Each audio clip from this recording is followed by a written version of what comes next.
Hey everyone, it's me, Wendy. In this video, I'll be showing you how I made these rose patches, and there's also a monogram on the back. Obviously, we'll get into that in the tutorial. Especially on bomber jackets, I've been noticing roses everywhere, monograms everywhere, and even souvenir jackets in themselves seems to capture this whole lush embroidery type of concept. So you can do this to upgrade any clothing that you own. Mine was a satin bomber that I thrifted. The main thing is that usually these are made with embroidery, but embroidery takes a really long time, and so I wanted to figure out a way to get it done faster but still have a really nice and lush look. This jacket upcycle is actually in collaboration with Q2 Han. Hi, if you came from Q2 Han's video. They are two really adorable YouTubers that have tons of sewing tutorials. I love their style. They took a denim jacket and added a hood as well as a slogan on the back. It's awesome. Let me know if you like this tutorial. Subscribe if you don't want to miss any in the future. And at the end of this, I will take you over to the Q2 Han video if you haven't seen that yet. Let's go! To create the colorful fuzzy patches of the rose, I took a bright red thin fleece, also grabbed a dark green thin fleece. For both of these, I just got 1/8 of a yard, which was the minimum order at the fabric store. And the last material for these roses was the black leather that I wanted to use as the backdrop.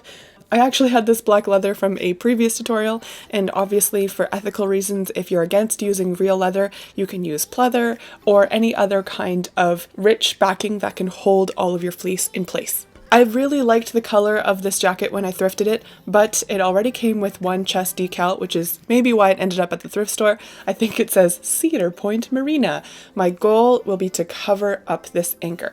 On the back of the jacket, it's totally smooth and clean, a really ideal canvas for putting on some solid lettering. To make sure I completely cover this front decal, I measured the width and the height of it. It was roughly 8 centimeters wide and 9 centimeters tall, so I just made sure that my rose design was more than 9 by 9, and that guaranteed that it would cover it completely. On my computer, I found a rose design that I liked, and I increased the zoom until it was just over the 9 by 9 centimeters.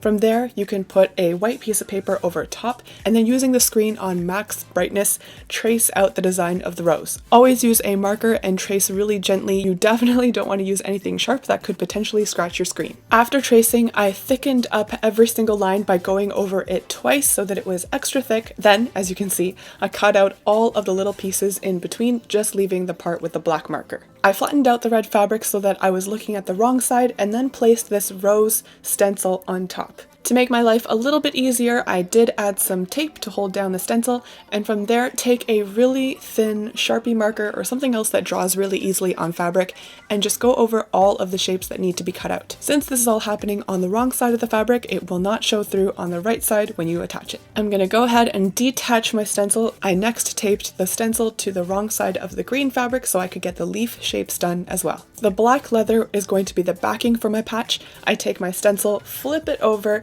and then tape it down so that now it's backwards from what I originally traced onto the green and onto the red. Make sure you have a small, sharp pair of scissors, and I found it easiest to go one by one. First, I focused on the largest outermost piece of the red fabric, cut that out, glue it down, and then worked my way inwards one by one. The glue that I'm using is called OK to Wash It. I've used it many times before, and I can testify it is okay to wash this glue.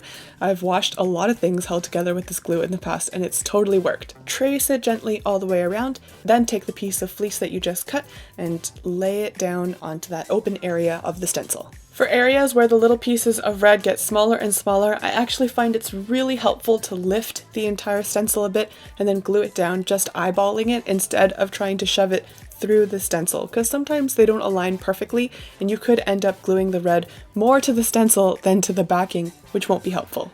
Okay, I got the leaves and the rose all glued down, so I'm going to slowly and gently lift this stencil off of the black leather. Just take your sweet time for this because some of the pieces might be a little bit clingy to the stencil.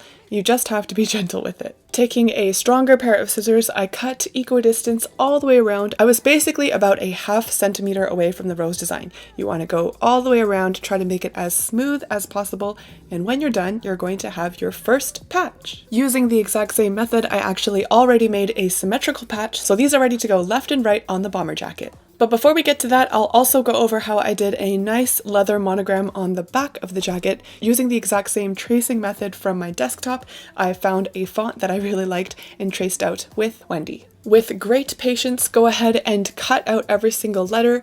The main key is that you want to preserve this outside shell that is the 8.5 by 11 paper. I cut as accurately as possible along the line to preserve as much as I could. Once the letters were removed, I used a little bit of tape to reattach the parts of the paper that I had to cut through in order to get to the letters that were on their own island. Now it can be taped face down onto the wrong side of a leather, and that way once we're done tracing and cutting it out, the proper way of viewing it will be on the right side of the leather. Again, using that thin black Sharpie marker, trace along the entire outer shell on that piece of paper, and it will transfer the complete outline onto the leather. Some of your letters might have holes in the middle, like my Y, D, and E, and so for those I brought back the piece that I had cut out just so I could follow the hole shape in the middle to position that correctly. Go ahead and place those 2 roses on the front of your jacket. You can position them as wide or as narrow as needed, all depends on how you want it to look. I actually attached it with a little bit of masking tape so that I could put on the jacket and see how it looked.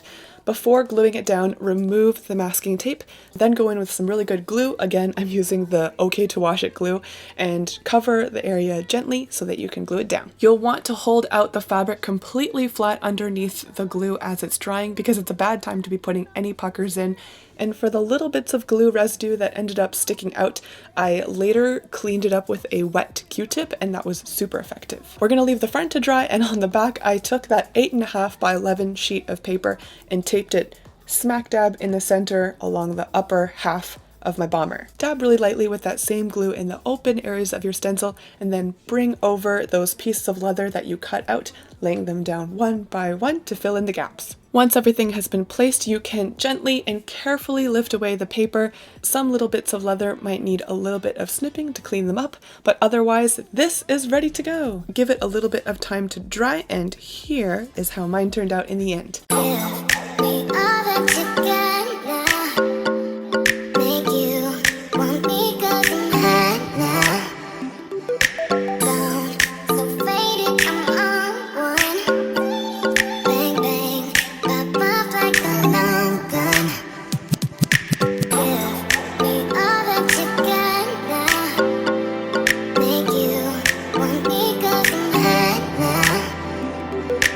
Let me know if you like how this jacket turned out. You can also find more photos of it on my Instagram. It is @withwendy. In the theme of flowers in springtime, I wanted to give a shout out to a video I also just uploaded with CBC Life. I'll put a link for you, but I showed how to do a do-it-yourself dollar store spring themed table setting. It was pretty fun. Make sure you check out the video from Q2Han, and I'll see you all next time. Bye! This video is made possible by my amazing Patreon supporters.